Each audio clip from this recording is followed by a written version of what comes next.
제가 좀 대단히 죄송합니다만 이인영 장관 때도 이러한 자료 제출에 미비가 있었는데도 진행을 했다는 걸 하기 위해서 제가 말씀드리겠습니다. 그 당시에 이인영 장관님의 아들이 병역 면제 의혹이 상당히 많았습니다. 그래서 이것을 검증하기 위해서 자녀 의료비 제출 내역, 자녀 요양급여 내역을 요청했습니다. 그런데 개인정보라는 사유로 제출하지 않았습니다. 저희들은 매우 중요한 자료라고 생각하고 끝까지 요구를 했는데 제출하지 않았습니다. 그 다음에 아들이 스위스 유학 시절 학비와 체류 비리 굉장히 많은 거금이 있었는데 이 유학비 출처를 검증하기 위해서 배우자와 자녀의 입출금 내역 이 자료를 요구했습니다. 그러나 개인정보라고 제출을 끝까지 하지 않았습니다. 앞서 의원님들 말씀하셨다시피 지금 이 김영호 통일부 장관 후보자의 경우에는 자료 제출 거부가 완전히 도를 넘었습니다. 앞서서 지금 김석기 의원님께서 이게 지난번 이인영 장관 때도 비슷했다 이런 이제 취지로 말씀을 하시는데요. 전혀 그렇지 않다고 하는 걸 말씀드립니다. 저도 지금까지 국회에서 활동을 하면서 여러 번의 인사청문회 했지만 이런 후보자 자료 제출하지 않는 이런 후보자를 본 적이 없습니다. 제가 다른 후보자들이 어떻게 했는가 하는 것도 좀 조사를 해보고 특히 이제 이전에 있었던 이인영 장관이 인사청문회 때 자료 제공이 어느 정도였는가 하고 비교를 한번 해봤습니다. 지금 김영호 통일부 장관 후보자의 경우에는 아주 기본적인 자료를 안 냅니다.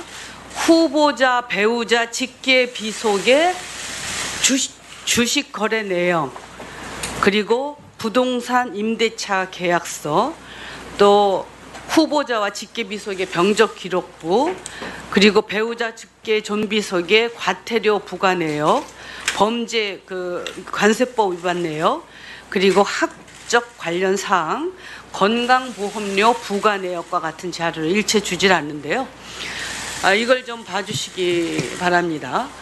이인영 장관의 경우에는 후보자, 배우자, 직계비속의 주식거래 내역 다 제출했는데 김영호 후보자는 안 했고요. 부동산 임대차 계약서도 이인영 장관은 다 제출을 했습니다. 병적기록부도 다 제출했습니다. 김영호 후보자 안 합니다. 그리고 과태료라든가 과태료 부과, 납부, 체납 내역도 안 합니다. 왜 이런 게 그렇게 자료가 제출이 안 되는지 이해가 안 되는데요. 그리고 후보자, 배우자, 직계 존비속의 관세법 위반 여부 및 그 내역도 역시 이인영 장관은 다 제출했습니다. 후보자, 직계 비속의 학적 사항도 마찬가지입니다. 그리고 건강보험료, 배우자와 직계 비속에 대한 건강보험료 부과 납부, 체납 내역도 이인영 장관은 다 제출했습니다. 그러니까 지금 꼭 이인영 장관뿐만이 아니라 모든 장관들이 이런 아주 기본적인 자료는 다 제출합니다. 그런데 후보는 지금 김영호 후보는 제출을 안 하는데 저는 이건 의도가 있지 않은가 하는 생각이 듭니다. 그동안 자료 제출했던 것도 안 하는 것은 지금 국회의 인사청문 기능을 무력화하려고 하는 이 정부의 의도가 아닌가 하는 의심까지 지금 할 수밖에 없는 상황입니다. 사실 장관으로서 자기가 지명이 됐으면 이것은 의무입니다.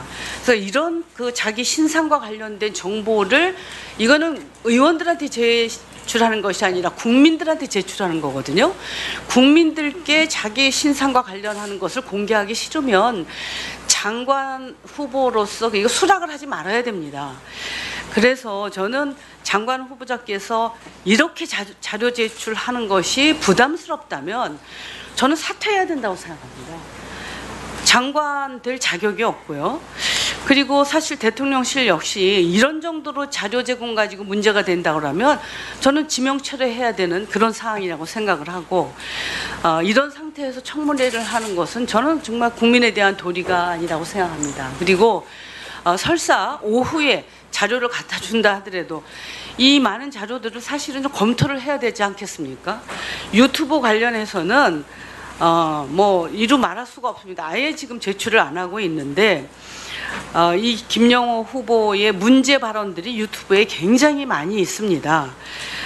미국이 신냉전에서 중국을 이기는 길은 시진핑을 제거하는 것이라든가 또 한국이 핵 개발 하지 않으면 우크라이나 꼴 당한다라든가 힘 실리는 한국 독자 핵 무장론이라든가 굉장히 정책을 우리가 검증할 수 있는 많은 그 유튜브 발언들이 있습니다.